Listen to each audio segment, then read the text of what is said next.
Salita. Pahina. Kabanata. Ang isang aklat ay may libu-libong salita, daan-daang pahina at kabanata.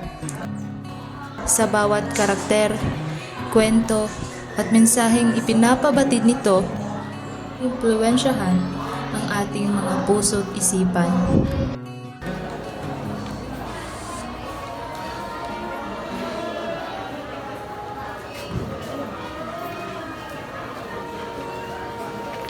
Sis! Ano nang binabasa mo? Eto. Tungkol ito sa isang babaeng may matiwasay na pamumuhay. Alam mo, sana ganito na lang yung buhay ko. Ganun ba? Para imposible namang mangyari. Malay mo, lahat ng imahinasyon ko ay magkakaroon. Tara na, pasok na tayo.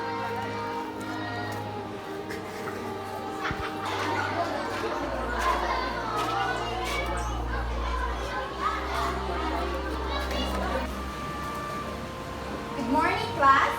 Good morning, Ma'am. Thank you, ma'am. Open your books on page 187.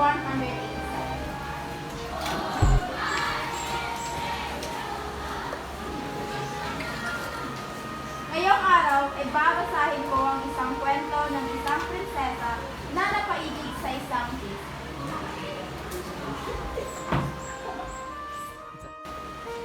Isang araw,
Hoy, Miss Sanchez, ba't nakatulala ka? Are you being delusional?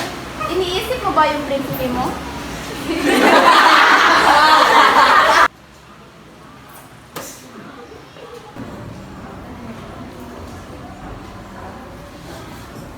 Bakit ba kasi ganito yung buhay ko? Sana katulad na lang ito ng mga librong nabasa ko. Yung parating masaya at walang inaalalang problema. Uy! Ika lang. Nakakainis kasi eh. Nangyari sa'yo. Bakit kasi ganito yung buhay na mayroon ako? Am I delusional?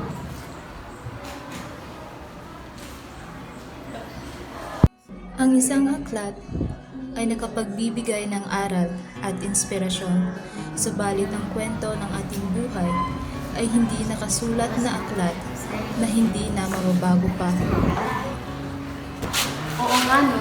Hindi ko dapat inukumpara yung buhay ko sa mga libro na aking nabasa. Dahil ako mismo ang gagawa ng aking kwento. Halika na.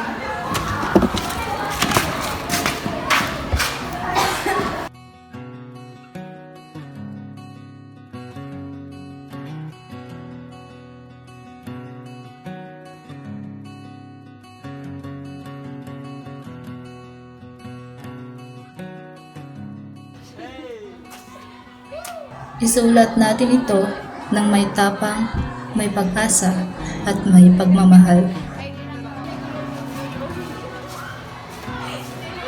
Dahil tayo at tayo lamang ang may hawak ng panulat.